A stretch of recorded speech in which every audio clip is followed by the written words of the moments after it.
Yo, what is going on, runners? Really beautiful day for a run. It's a little chilly, but it'll kind of warm up as we're going through. So let me explain today's run and what the topic of the video is, and then we'll touch a little bit upon the shoe that we are wearing for this video, or for this run. So we have a progression run today, 80 minutes, and it's basically 4 20-minute intervals. So first 20 minutes, kind of like a slow jog warm up. Then we go a little bit faster for the next 20, a little bit faster for that third 20, and then a jog for the last 20. Now, that third 20-minute interval, it is not going to be an all-out effort. Basically, how we want to plan this out is after that 20 minutes, we still have enough to keep going if we needed to. So that's what that's going to feel like today. I don't have specific paces set. I'm really today running off feel because it's just been a really chaotic week so far. So I'm really running everything off of feel and effort, basically. I'm not going to overdo it, and that's going to be one of the topics that I really want to talk about in this video, is really learning and listening to your body and your mind and understanding what that means for when you're running, and understanding that you don't have to go all out all the time. Wearing today a shoe that I have never worn on this channel for a run, but I have worn in the past, the New Balance Rebel V4. I know the V5 is out. I will not be getting the V5.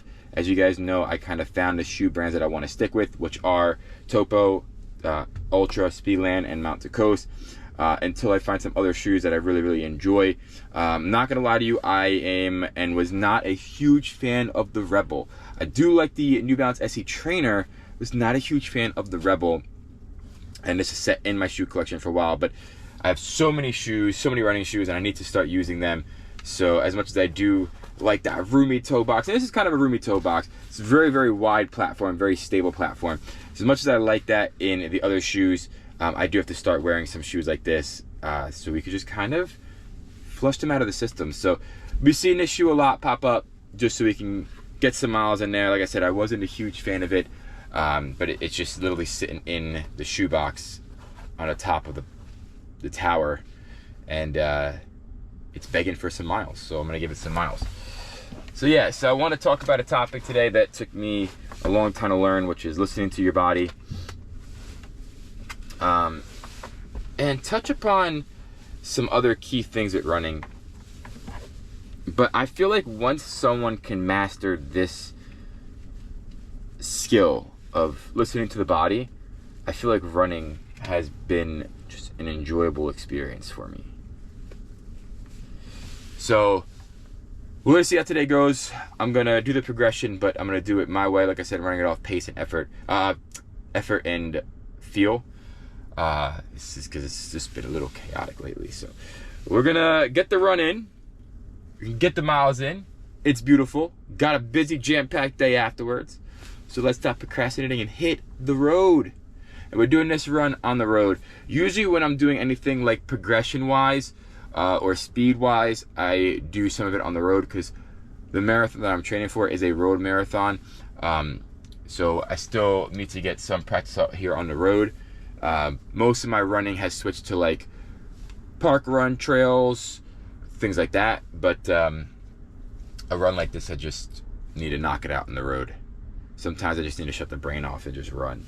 So that's what the road helps me do. All right, y'all, let's go. Let's hit the miles. Yo, what's up, runners? Today was a run where, after I made the intro to the video, I said I'm not gonna do the progression because I just really wasn't feeling it. I ended up doing a little bit of the progression. I got slightly faster as time went on, but this is the topic that I wanted to talk about for a little bit, was listening to your body. And I never took in consideration the outside stressors that we may have and how much that puts extra stress on the body. And as I'm getting more and more into this lifestyle and I'm learning more about this journey, I'm learning like those outside stress factors play a huge part in your recovery and everything. And it sounds silly, right? Because that's common sense.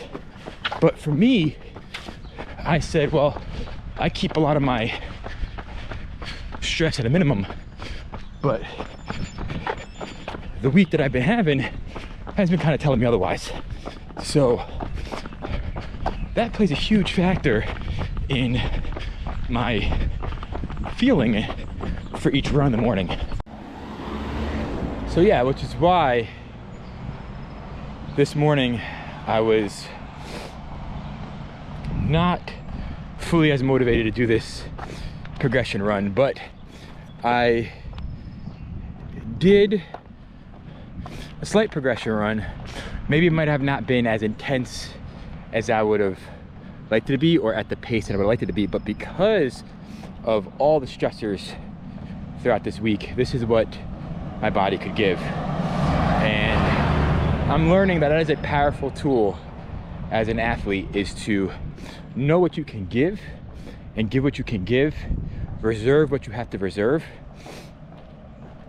Because we look at all these professional runners, or ultra runners, if you're like me, I look at all these people and I'm like, these people, you know, they get paid to train.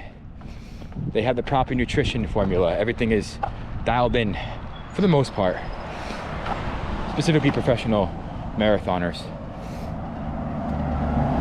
And I learned that, you know, between work, family obligations and all that, there's a lot of outside stressors that affect my running performance.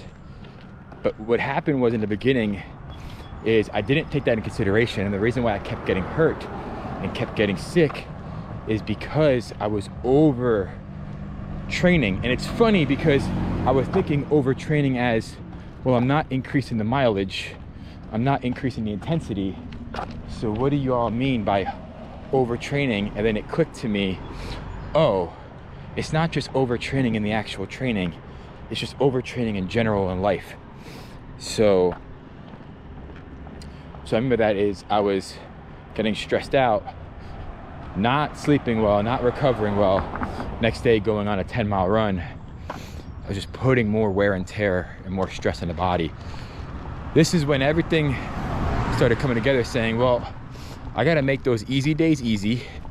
I gotta make the intense days intense when I need to.